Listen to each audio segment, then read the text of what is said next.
Hi everyone, welcome back to the channel. मेरा नाम है Hrithik Mishra and in this video we'll be discussing the CAT 2025 results. कल CAT 2025 के results out हुए हैं and there were many students and my juniors who were contacting me continuously in order to understand कि क्या उनके percentile अच्छे आए थे नहीं आए थे. So I understood कि there is an emotion between all the CAT aspirants कि क्या हमारा स्कोर अच्छा रहा है क्या हमारा स्कोर बुरा रहा है. तो I wanted to draw your understanding कि आपको इस रिजल्ट को कैसे लेना चाहिए. तो चलिए फटाफट से शुरुआत करते हैं. First things first, many congratulations to every one of the candidate who appeared for the CAT 2025 examination and got their scorecards. But it is also important to understand कि किन बच्चों को दुखी होना है किन बच्चों को दुखी नहीं होना है and how do you tackle the next coming days after your CAT 2025 results. तो पहली बातचीत उन स्टूडेंट्स के लिए जिनके 90 परसेंटाइल क्रॉस हुए हैं, 95 पे कहीं अटके हुए हैं बच्चे. आई एम श्योर आपको थोड़े से मिक्सड इमोशंस होंगे कि क्या हमारा स्कोर अच्छा आया है क्या हमारा स्कोर बुरा आया है. बट यू शुड अंडरस्टैंड कि ये स्कोर अच्छा है. You should be proud of your self कि आप टॉप 10 परसेंटाइल के अंदर आए हो. But at the same time you should understand कि क्या आपको सच्ची में दुखी होने की ज़रूरत है. because in case you have prepared to get into new IMs, so I think 94, 93, 95 percentile is good enough to get you new IM calls. But in case you are aiming for that ब्लैकी तो आपके लिए शायद थोड़ी मुश्किल हो सकती है बिकॉज ब्लैकी के कॉल्स 97, 98, 99 पे ही आ रहे हैं. तो आपको क्या सच्ची में दुखी होना चाहिए? नहीं. अब आपको ये एनालाइज करना चाहिए कि क्या आपने उतने एफर्ट्स पुट इन किए थे. जो प्रिपरेशन फेज होता है जो साल भर का फेज होता है तब क्या आपने उतने एफर्ट्स मारे थे कि आप 99, 99.5 या 98, 97 की परसेंटाइल को एम करके चल रहे थे. क्या आपने अपनी प्रिपरेशन के साथ उतना जस्टिस किया है शायद जितना 98, 99 परसेंटाइलर्स ने किया होगा. In case the answer is yes, you should keep that chin and head high and you should understand कि this is just a result, this is not the end or starting of anything. अब वापस appear कर सकते हैं cat examination के लिए next year. I understand that toll of one entire year but trust me, अगर आप अपनी प्रिपरेशन को लेके बहुत ज़्यादा फर्म है कि नहीं मुझे तो ब्लैक ही जाना है, मुझे 98, 99% लानी है, then it is a chance for you to improve on your score. You should not feel sad. Yes I understand मेरे खुद के 92 परसेंटाइल आए थे जब मैंने फर्स्ट टाइम कैट दिया था. But that made me realise कि what were the areas I was lacking on. Instead of crying over the spilt milk, I was trying to strategize कि मैं जैट को कैसे प्लान करूँ या मैं अपने आने वाले कैट अटेम्प्ट्स के लिए कैसे अपने आप को प्रिपेयर करूँ. What were my loopholes and where I needed to work hard. So this is a check जहाँ पे आपको समझना चाहिए कि आपको कहाँ इंप्रूवमेंट करना है. So instead of being sad and down in sorrow, you should work hard next year and you should be happy for your result. You should be content with your result. अगर आपको लगता है कि आपने ज़्यादा अच्छी प्रिपरेशन नहीं करी थी बट आप 90 to 95 परसेंटाइल के स्कोर पे लैंड कर रहे हो, then many congratulations to you as well. Because क्योंकि अगर आप थोड़ी सी प्रिपरेशन में इतनी परसेंटाइल पे लैंड कर रहे हो तो अगर आप अपना एफर्ट इस चीज़ में और ज़्यादा दोगे तो I am sure you will be able to crack 96, 97, 98, 99 percentile, जो कि आपको और अच्छे कॉलेजेस के कॉल दिला सकता है. For people who have 80 to 90 percentile, I'm sure there are a lot of improvement areas जहाँ पे आप अपने आप को वर्क कर सकते हो and you do not need to settle in for some different college for your MBA because आप MBA जैसी डिग्री एक ही बार करने वाले हो and it is going to cost you a lot.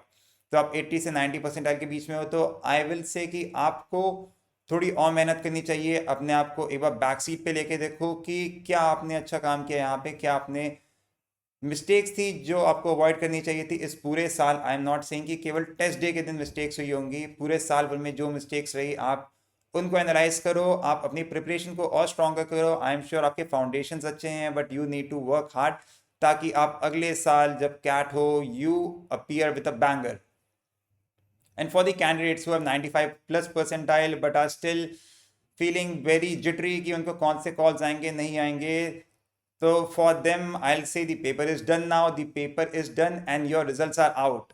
तो अब आपको उस चीज़ की चिंता नहीं करनी है. That is according to the college कि उनका सिलेक्शन क्राइटेरिया कैसा है.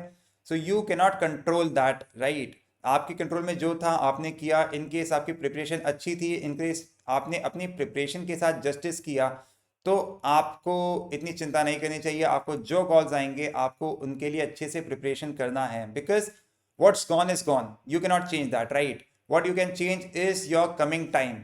और आपके आने वाले 1.5 से 2 महीने काफ़ी इंपॉर्टेंट हो जाएंगे, because you will B lined up with a lot of interviews that will come up in January, February and March. तो आपको वहाँ फोकस करना है and make sure that you are making the best out of the calls that you get. अगर आपको ऐसा भी लगता है कि यार मैंने बहुत ज़्यादा प्रिपरेशन करी थी, मैं तो मॉक स्कोर में 98 99 लेके आ रहा था, बट अभी मेरे देखो 92 93 94 ही आए, तो यार टेस्ट डे का ना किसी को नहीं पता होता कि कहाँ से सवाल आने वाले हैं, कौन सा सवाल टफ होगा, क्या आरसी इस बार 2 टफ आ जाएंगे या एलआरडीआई नहीं बन पाएगा किसी स्लॉट में। So there is a lot of hard work and luck that is involve in your result. You have to accept that. आप अगर उसको एक्सेप्ट नहीं करोगे, अगर आप सोचोगे कि केवल ये रिजल्ट आपके हार्ड वर्क का है, तो आई थिंक आप थोड़ा सा जो लक का फैक्टर होता है उसको अगर आप डिस्काउंट कर दो, तो आई एम श्योर कि आप अपने साथ जस्टिस नहीं कर रहे हो, because luck also plays a bit role in your preparation.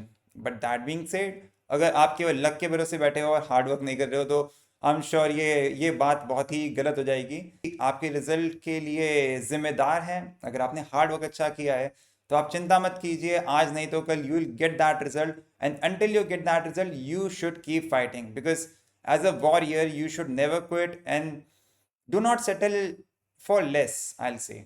मतलब बिकॉज आपने जब प्रिपरेशन स्टार्ट करी होगी कैट की, तो आपने यही सोचा होगा कि I will go to Tier 1 colleges, या Ahmedabad, Bangalore, Calcutta, Kozhikode, Indore, Lucknow, Shillong, XLRI, MDI, IFT, JBIMS, MICA, ऐसे कॉलेजेस जाऊंगा। बट इन केस आपको लगता है कि आपके चांसेस ब्लीक हैं, तो आप एक हफ्ते का रीसेट लो, कोई दिक्कत नहीं, एक हफ्ते का reset low. But when you start your CAT preparation again, you should come back goddamn stronger. You should understand कि ये एक जंग है and you are fighting for yourself, for your family and for the people who are supporting you.